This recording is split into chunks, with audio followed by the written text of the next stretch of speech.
pour vous présenter l'Exposaurus qu'on va faire ce week-end du 28 et 29 janvier, je suis venu avec Anaïs voir notre amie Clara dans ces montagnes, dans les Alpes-Maritimes, c'est ça? Non, Hautes-Alpes. Hautes-Alpes. Ouais. Donc on est à Gap, donc on est dans son élevage où elle élève pas mal de trucs de fou. Bon, pas mal d'amphibiens, des cloportes, on va faire un petit peu le tour. Bonjour, je m'appelle Clara. Allez, bonjour, je m'appelle Clara. Je suis éleveuse de reptiles, amphibiens, arthropodes professionnelle depuis 2018, capacitaire depuis 2 ans maintenant. J'aime beaucoup tous les animaux. Je crois qu'on a à peu près tous la même maladie de collectionnite et d'intérêt pour ces bestioles-là. Ravie d'être invitée à Bébésaurus dans quelques temps pour faire cette expo ensemble. Donc ce week-end-là, ça va être génial. Elle va apporter les animaux qu'on va vous montrer là aujourd'hui. Et il y aura aussi un intervenant qui va apporter pas mal de plantes justement pour agrémenter les terrariums tropicaux. Puisqu'on est là, on va commencer. Tu vas nous montrer un petit peu ces grenouilles de fou là. C'est des Crusoila Craspedopus. C'est ça, grenouilles à franges. Alors je me mouille un peu les mains avant de vous les sortir. Montre sa gamelle. Super gamelle. Elles sont en train de pioncer. Donc tu te mouilles les mains pour justement pas... Exactement. Propre, parce qu'elles ont la peau poreuse, donc si j'avais quelque chose sur les mains, elles risqueraient de l'avoir dans leur peau. Et en fait, le fait de me mouiller les doigts, c'était juste pour vous montrer ça. Si on les touche, elles changent de couleur. Ah, c'est vraiment une grenouille de sang. Et donc là, elles sont en train de dormir. C'est vraiment pas une grenouille flippée du tout. Elle est en train d'essayer de se rendormir sur mon doigt. Au niveau des mœurs, ça rappelle un petit peu les agalicnis, non? En moins énervé. C'est quand même des grenouilles assez tranquilles. Voraces, mais qui sont peut-être moins actives la nuit quand même. Et qui deviennent un peu plus grandes que les agas. Elles sont quand même clairement très jolies. Il y a aussi un changement de couleur entre le jour et la nuit. Et donc ça, c'est un projet de reproduction que tu as pour les prochaines années? Bah pour cette année, là, elles partent en chambre de pluie la semaine prochaine. Jusqu'à maintenant, j'ai eu une pente et elle n'était pas fécondée et j'ai pas voulu les pousser parce que les femelles étaient encore un peu petites. Mais c'est pour cette année, donc je croise les doigts. Et j'ai eu des bons conseils du doc Olivier Marquis, on en a beaucoup parlé ensemble. Donc du coup, tu leur mets des UV, tu mets quelque chose dans leur terrarium ou pas? Bah elles, là pour le coup, elles ont que une rampe pour la pousse des plantes, mais dans tous mes autres terrariums pour les grenouilles, je mets des UV. C'est vraiment pas négligeable pour les individus en croissance. Ça aide à assimiler correctement le calcium, à fixer le calcium sur les os, à métaboliser la vitamine D3. Donc qui peut le plus, peut le moins. Si elles veulent pas s'exposer, de toute façon elles se cachent. Ouais, c'est ça, tu leur laisses la possibilité de s'exposer. C'est ça, il y a de la LED pour les plantes et des UVB pour la croissance. Bon, du coup, on va continuer le tour. Les suivantes. Au suivant. Alors celle-là, on n'en aura pas non plus. On attend les bébés 2023. C'est une mutation de rainettes aux yeux rouges. Donc elles n'ont plus du tout les yeux rouges, pour le coup, qu'on appelle lutino. Ce serait une forme leucistique. Défaut de pigmentation, un manque de pigment. Et le mode de transmission n'est pas encore très connu, mais non, probablement... ça va être les tests de repro de cette année. Ouais. Probablement récessif, mais c'est pas sûr du tout, quoi. Pas du tout. On va voir en faisant des croisements entre... Oh, ben un petit pipi, merci. Entre lutino et avec des couples mixtes. Un mâle classique, une femelle lutino et vice-versa. Donc les premières, tu les as obtenues avec des individus qui étaient classiques tout verts. Ouais, elles sont arrivées complètement spontanément à l'élevage. Et j'ai contacté tout de suite l'éleveur auquel j'avais pris mon groupe de reproducteurs classiques du coup. Et lui, il était fou, il m'a dit « mais moi ça m'est jamais arrivé, ça fait 15 ans que je les ai élevés. Si j'avais voulu le faire, j'aurais pas pu. C'est des animaux qu'on trouve qu'aux États-Unis pour l'instant et tout. » Donc c'était vraiment... non seulement pas prévu, mais inespéré. Quoi. Ouais, c'est ça. Ouais. Tu vas nous montrer justement des Agalicnis calidrias avec une coloration normale. Donc là, c'est vrai que quand elles dorment, on ne voit pas leurs yeux rouges. Elles sont vraiment Elles ont en plus une paupière dessus, je ne sais pas si on arrive à la voir à la caméra, qui est feuilletée presque, qui est blanche. Et une fois qu'elles sont réveillées, les yeux rouges, c'est vraiment pour indiquer aux prédateurs... Enfin, essayer de faire peur, en fait, juste pour ne pas se faire bouffer. Et donc là, c'est avec celle-ci que tu as obtenu justement les lutinos. Voilà. Ouais, ça, c'est une des mamans des lutinos, ouais. Ah, c'est incroyable.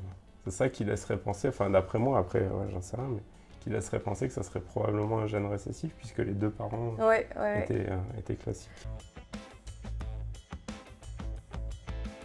Pour les reproduire, c'est quoi ton protocole? Comment tu fais? Donc, il Alors, faut déjà avoir mâle et femelle. Comment tu fais pour oui. reconnaître les mâles des femelles? Moi, chez j'ai les eu ânes? la chance de racheter un groupe déjà reproducteur. Donc, c'était que des adultes et on pouvait déjà très bien différencier les mâles et les femelles, surtout le différentiel de taille entre les deux et le champ, parce qu'il y a vraiment les mâles qui ont un champ caractéristique et les femelles pas du tout. À partir de ce groupe reproducteur, je les ai installés en terra, dans un terra qui est beaucoup plus grand que celui-là, et avec une brumisation régulière, les repros étaient régulières aussi.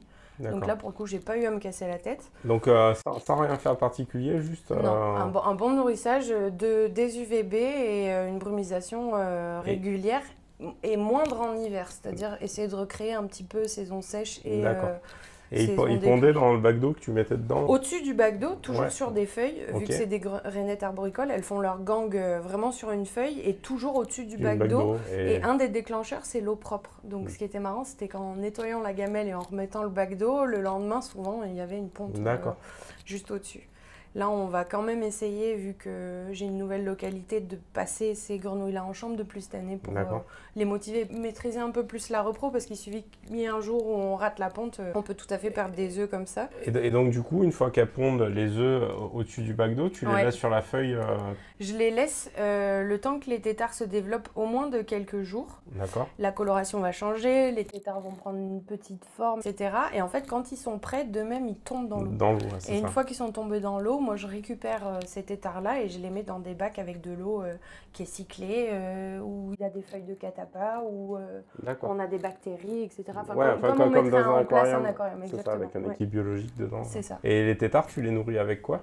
Et ben on varie un maximum, soit des paillettes à poisson, des granulés à tortue, de la spiruline. Un truc qui marche très très bien, c'est le poivron rouge pour les caroténoïdes. D'accord. Je me suis rendu compte que les petites sortaient plus colorées à la métamorphose. Et du coup, la température de l'eau, la durée Moi j'essaie de pas vie. trop chauffer parce que je me suis rendu compte que quelle que soit l'espèce, par exemple les dendrobates, mes pots ils étaient sur des tapis chauffants à la base. Ouais.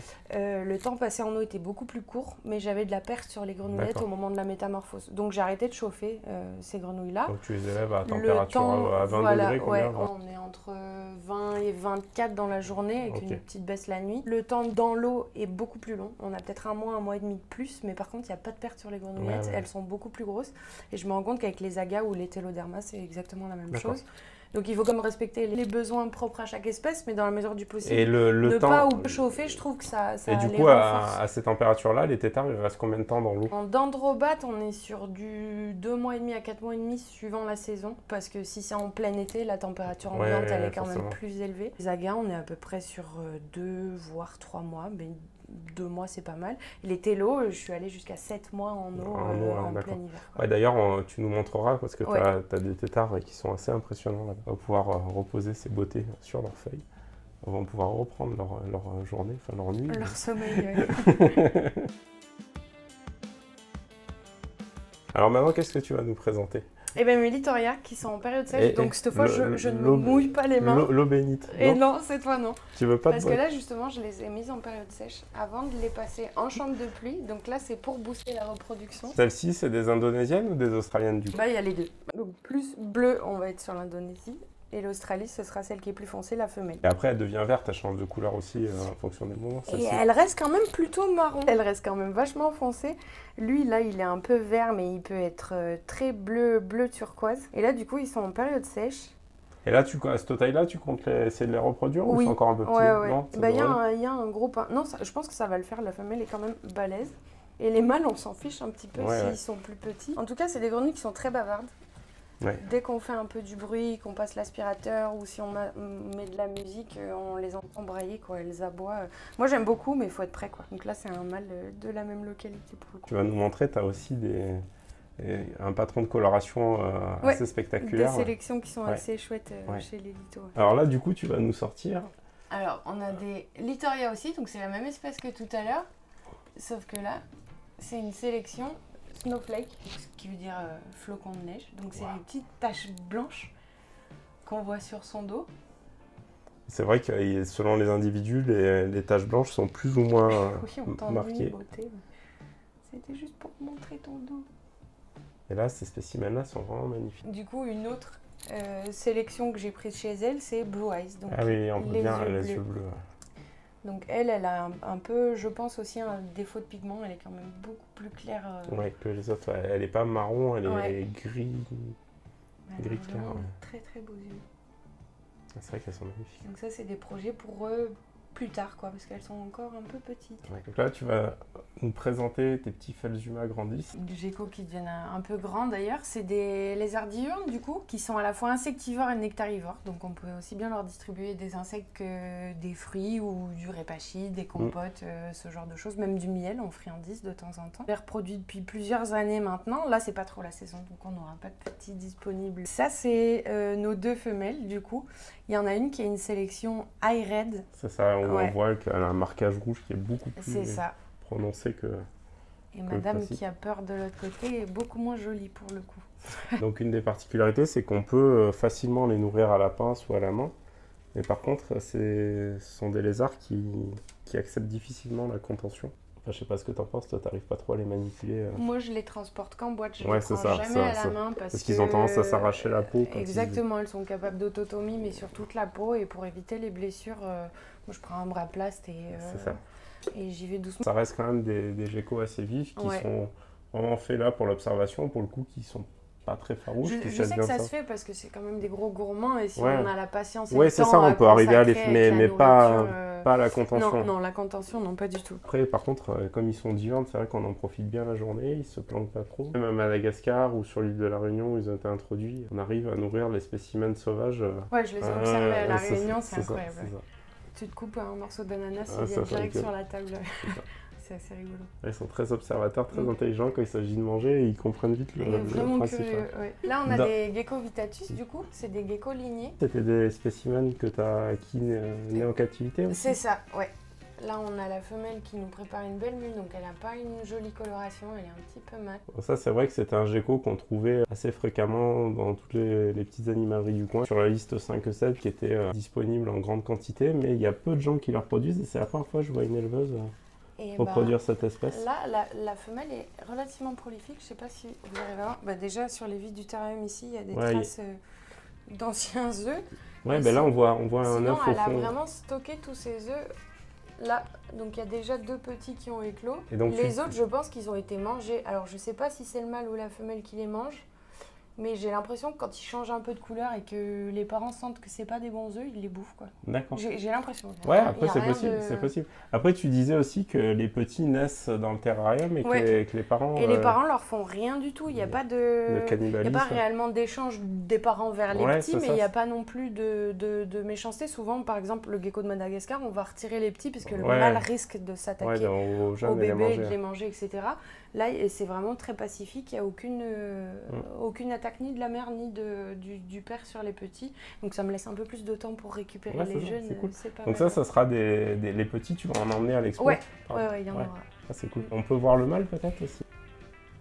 Hop les... la cascade. Vraiment, ça fait Vu que c'est plaisir des de voir des nocturnes, espèces comme ça reproduites. Bah franchement, moi je connaissais pas du tout et c'est un ami qui avait un couple et qui voulait s'en séparer et il me les a filés et j'ai adoré parce que c'est hyper élégant comme lézard déjà. Ouais. Ça reste peu contraignant quoi.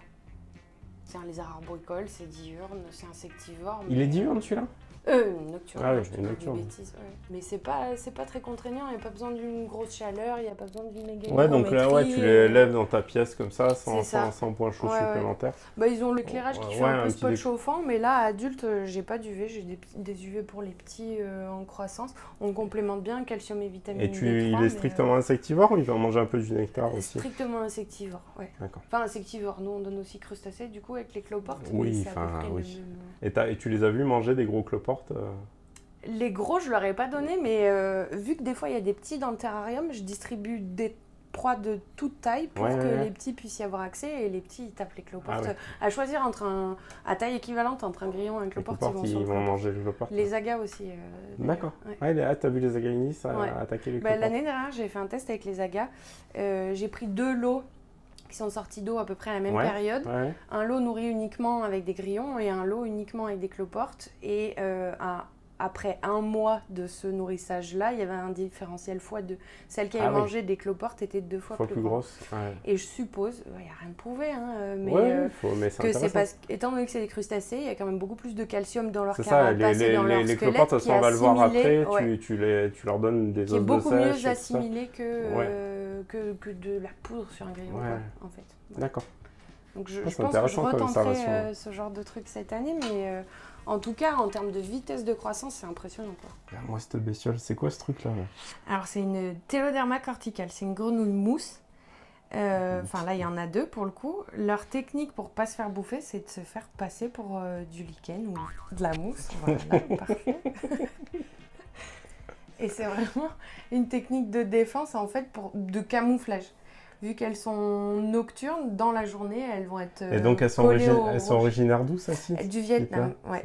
C'est des grenouilles de lac d'altitude, donc elles tolèrent vraiment pas les fortes chaleurs. Mais pour nous, c'est hyper cool parce que ça nécessite pas beaucoup de chauffage, voire pas du tout. Tu les élèves à quelle température, les adultes? En été, ça peut monter jusqu'à 24 parce que c'est la température ambiante, mais en hiver, 18-20, elles peuvent tolérer tout à fait, quoi. D'accord. À l'inverse, au-dessus de 26 degrés, elles sont pas bien, ces grenouilles. C'est ça, ouais, elles sont pas à l'aise. Elles sont pas bien. Et elles ont un métabolisme qui est très lent, en fait, donc le fait d'être un peu au frais ou au froid, c'est pas un souci parce qu'elles digèrent très doucement et elles assimilent vraiment bien ce qu'elles mangent. C'est un risque, au contraire, de trop les nourrir pour qu'elles... Ça devient un peu des obèses, quoi. Et du coup, pour les reproduire, tu utilises la même technique pour les agalicnis, non? C'est ça? Non, alors elles ont un énorme bac d'eau, des grenouilles semi-aquatiques. Et dans le bac d'eau, j'ai mis des troncs de liège creux qui recréeraient les aspérités des abords de lacs qu'elles connaissent au Vietnam, en fait, et dans lesquels elles vont pondre. Elles pondent de la même façon sur des supports au-dessus de l'eau, pas directement dans l'eau. D'où l'intérêt d'avoir les troncs placés de façon verticale, en fait, et qui trempent dans l'eau. Donc elles vont aller se mettre là-dedans et pondre sur les parois. D'accord. Hop là. On va les reposer. Elles pondent justement dans ces troncs creux, c'est ça? Ouais. Et de la même façon que les agalicnis, une fois que les œufs sont fécondés, les têtards commencent à se développer. Et au bout de quelques jours qu'ils sont prêts, ils se laissent tomber dans l'eau. Ce qui est important avec les télos, c'est de les laisser dans le bac des parents pour qu'ils mangent les déjections des adultes. D'accord. Ça leur fait la flore intestinale. D'accord. Ah ouais, ça c'est une info hyper importante. Et du coup, c'est vrai que je les laisse du coup quelques jours, voire 1 ou 2 semaines dans le bac des adultes avant de les sortir pour bien qu'ils aient le temps de manger ça. Parce que c'est vrai que les premiers jours, ils se nourrissent pas. Les têtards n'ont pas encore la bouche qui est formée, donc on attend un petit peu que ce délai-là soit passé et que du coup, ils aient pu ingérer les déjections des parents. Et après, on les met dans des bacs de croissance. Donc là, s'il y a des tailles vraiment très différentes, c'est que les télos, elles sont non seulement pas très prolifiques, mais en plus, c'est-à-dire s'ils font une dizaine d'œufs, peut-être qu'on va avoir 3 petits qui vont arriver. Alors que sur les agalicnis, si elles font 50 œufs, on a 49 petits. À la sortie, il y a quand même un meilleur taux de repro. Et ce qui est hyper intéressant avec ces têtards, c'est que la coloration et l'aspect arrivent vraiment à la dernière minute. C'est-à-dire que là, les pattes arrière commencent à peine à sortir. Le tétard, il est encore tout noir et tout lisse. Donc il n'a pas du tout cet aspect et là, c'est les têtards qui ont quel âge? Ceux-là, ils ont été pondus en octobre, si je dis pas de bêtises, les plus grands. Et après, c'est jusqu'à la fin de l'année, les plus petits qui sont là, quoi. Et il n'y a pas de cannibalisme chez les têtards? Non, chez les télos, il n'y a pas de cannibalisme. Non. Pas tout à part au dernier moment, en fait, c'est ce que tu disais, les pattes. Ouais. Au moment où les pattes arrière arrivent, on commence à avoir des bandes presque bleutées. Et la peau devient un peu plus rugueuse, un petit peu plus... en 3D, on va dire, et plus lisse comme ça, mais les couleurs arrivent vraiment à la dernière minute avant l'arrivée des 4 pattes. Et donc, vu qu'ils habitent dans leur biotope, sont des lacs d'altitude, l'eau doit être relativement fraîche? Oui. Donc là, de la même façon, on oxygène l'eau, on fait des changements d'eau réguliers, moi je mets des vraies plantes aussi, et par contre, pas de chauffage. Donc c'est vraiment température... ambiante, voire même température fraîche si jamais on a un appartement ou une maison qui ça mettra plus de temps, mais de trop, ils sont super beaux. Et donc ceux-là, ils sont sortis de l'eau il y a combien de temps? Ça, c'est des petits qui sont sortis d'eau fin de l'été, je pense. D'accord. Là, encore une fois, la croissance, elle est quand même beaucoup plus lente en hiver. Mais c'est vrai que c'est des grenouilles, qui sont... Enfin, les têtards perdent en masse au moment de la métamorphose et c'est pas des grosses grenouilles au moment de la métamorphose. Là, si j'avais pris ces deux-là, c'était pour montrer des lignées différentes. Ça, c'est une femelle qui est très très claire, presque vert pomme. On dirait vraiment un morceau de Et là, ça de tient mousse. d'un mâle qui est quasiment rouge brique. Quoi. Et allez, un petit pipi cadeau. Et elles changent un peu de couleur aussi en fonction des moments de la journée, de leur support. Et même en grandissant, Ouais, elles vont avoir tendance à se lisser. Les aspérités seront moins importantes et elles seront moins flashy que petites. Ouais. Mais en tout cas, entre la métamorphose et leur maturité, elles vont prendre de plus en plus de couleurs. Et donc ça sera des petits que tu vas amener justement à l'Exposaurus. Ouais. Tout à fait. Ça va être cool. Putain, là, vous allez kiffer. Là. Regardez-moi ça. Voilà comment ils sont bien.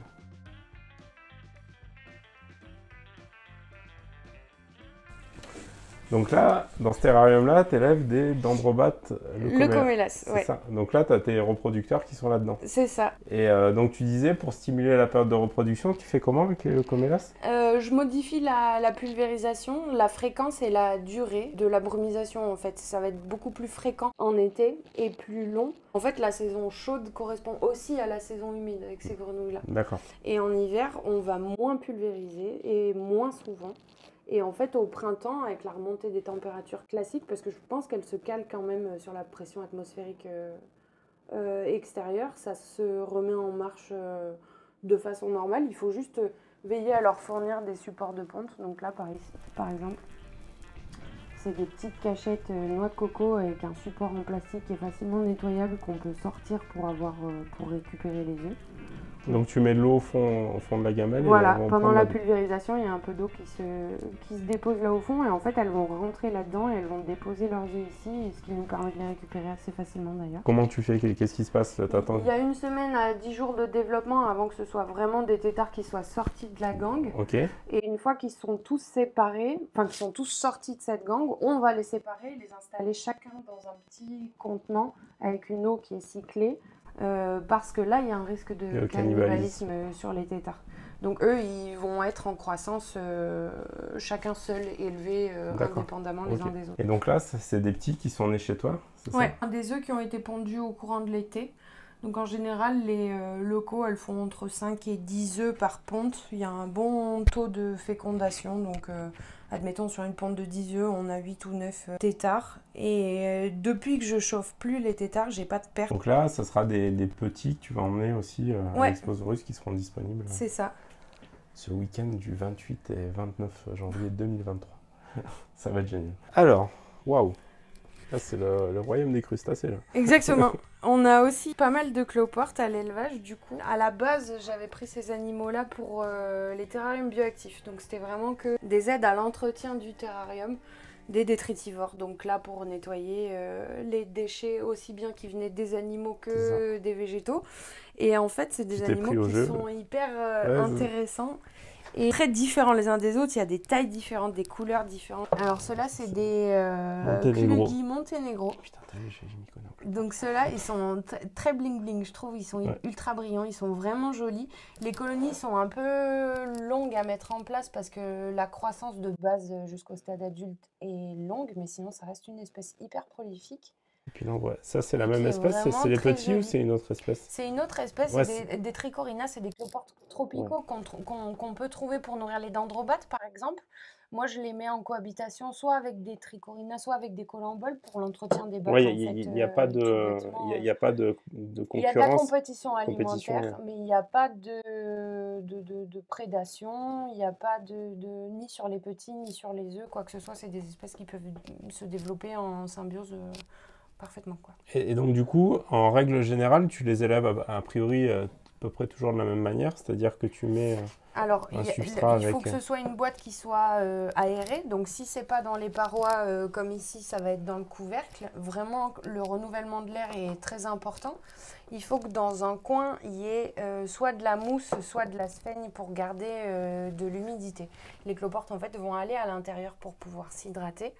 Le substrat est pas forcé d'être détrempé en permanence ou Mais il faut toujours qu'il y ait quand même humide. un coin Voilà. humide Mais par avec la contre, il sphène. faut qu'il y ait un endroit disponible avec de la mousse humide ou de la sphaigne. Le substrat, ça peut être de l'humus de coco, du substrat pour invertébrés. Et après, tout ce qui est bois, que ce soit du liège ou du bois, ça va servir de cachette ou de nourriture. D'accord. Tu mets aussi, je vois, des feuilles mortes. Des feuilles de marronnier qui font aussi partie de leur alimentation. Je leur donne également, pour varier un petit peu, les mues de mes serpents. Donc ça fait un snack à la kératine. Je ne sais pas en termes d'apport si c'est assez intéressant, mais ce qui est assez drôle à voir, c'est que Ça y est, ils avec tes préfèrent ongles, tu vraiment... tranches les ongles et tu les craches là. C'est ça. Ils préfèrent vraiment les écailles dorsales aux écailles ventrales. En général, dans les boîtes, on retrouve les écailles ventrales qui n'ont pas du tout été consommées, alors que les écailles dorsales sont un petit peu plus préférées. Et je vois, tu supplémentes en calcium? Avec des os de sèche, également avec de la poudre, comme on aurait pour des reptiles classiques, quoi. Bah du coup, voilà, on a vu à peu près la maintenance générale. Tu vas continuer à nous montrer les espèces que tu as. Là, on a des Porcelliolevis panda. Ils sont très beaux. Donc ça, c'est hyper prolifique. C'est une espèce qui devient quand même relativement grande, donc qui est très efficace en termes d'entretien du terrarium. Et il peut y avoir des petites variations comme celui-ci qui est un peu plus orange. C'est pas après la mue, ça, non? Et non. Non, ils sont carrément plus clairs. Mais là, j'ai une sélection de orange là-dedans qu'il faudrait que je sorte sur celui-là, c'est peut-être plus visible. Ah oui. Ah oui, c'est vrai qu'il est vraiment plus orange. Enfin bon, voilà, c'est un peu les Pokémon, quoi. Et donc ceux-là, tu les tiens assez chauds ou Pas du tout. Il n'y a aucun de mes cloportes que je chauffe, même si les cycles de repro sont un peu plus longs. Encore une fois, un peu de la même façon que les dendrobates, c'est pas chauffé. Parce qu'il y a une ambiance dans la pièce qui est suffisante. Permet de le Il faut faire, entre 20 et 24. Et à l'inverse, on peut perdre une colonie entière de cloportes parce qu'il fait trop chaud et que le substrat se déshydrate entièrement, quoi. D'accord. S'ils n'ont pas de possibilité de s'hydrater, on peut vraiment perdre une colonie. Très rapidement. C'est là, on quoi, a aussi des Porcelliolevis, donc c'est exactement la même espèce que les précédents, sauf que ceux-là, ils sont baptisés wild.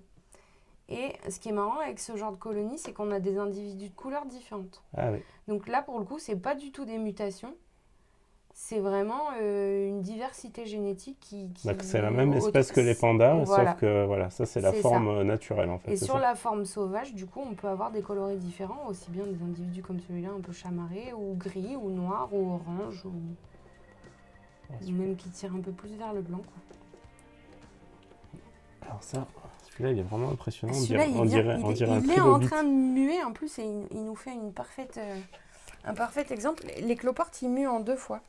Donc là, je sais pas si tu vois, mais il a encore sa mue à l'avant. Ah oui. Il a sorti la mue à l'arrière et il n'a pas sorti celle à l'avant.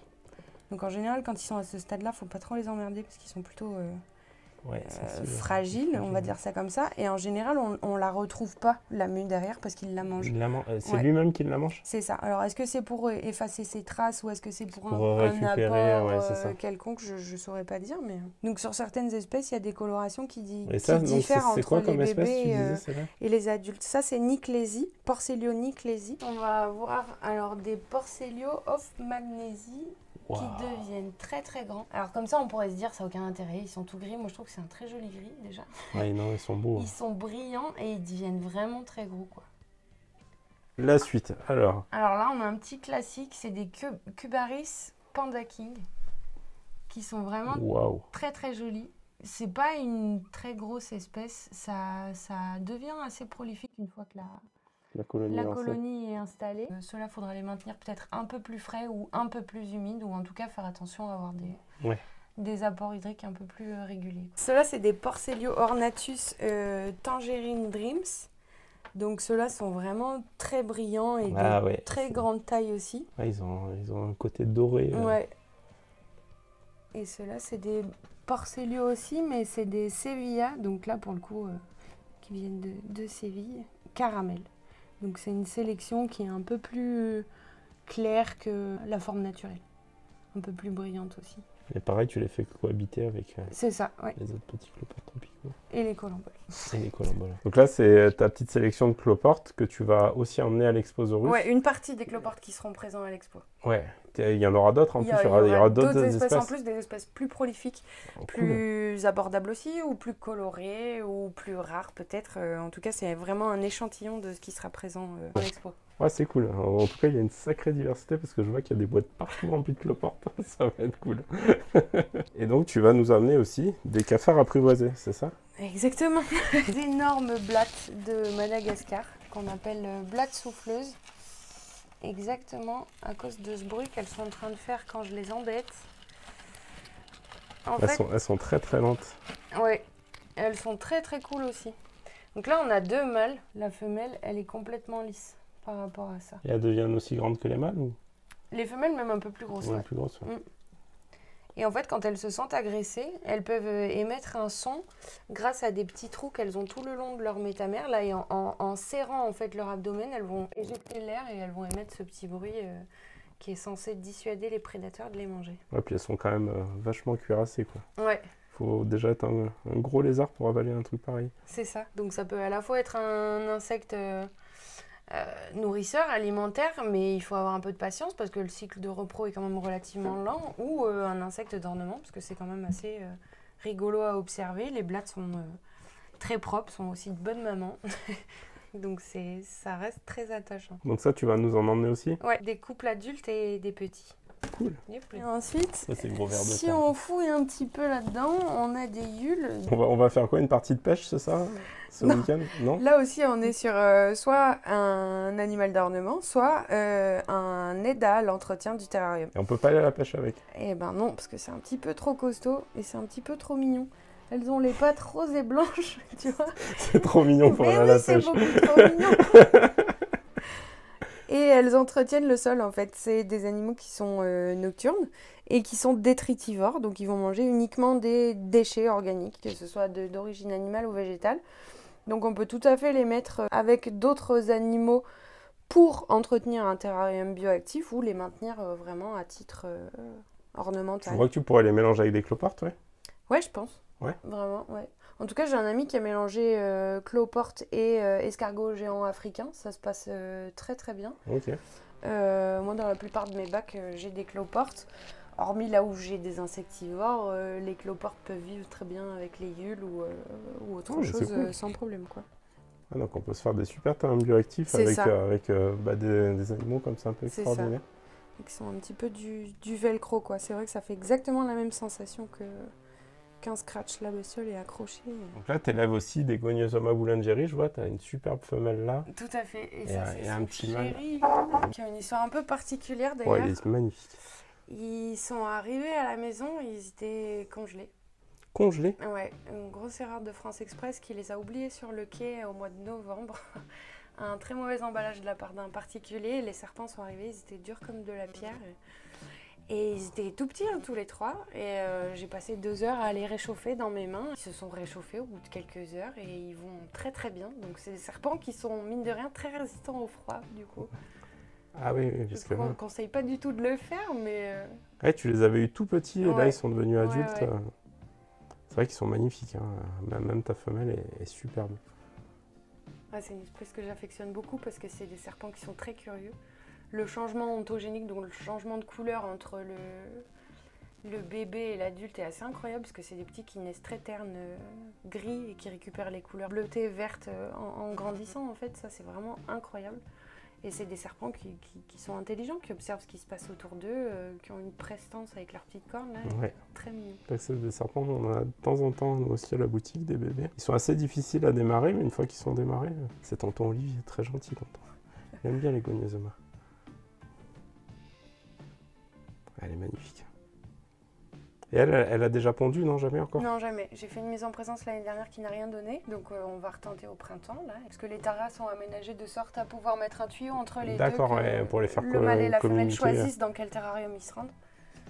Donc on va retenter ça au printemps et on verra si cette fois elle est prête. Aujourd'hui, on est venu le mauvais jour parce qu'elle a nourri beaucoup de ses serpents, donc on ne pourra pas tous vous les montrer. En attendant, elle va en ramener quelques-uns à l'Exposaurus. Tu vas ramener... 2 femelles boa, Ouais. constrictor albinos cal. Et puis elle a pas mangé un petit truc. Non.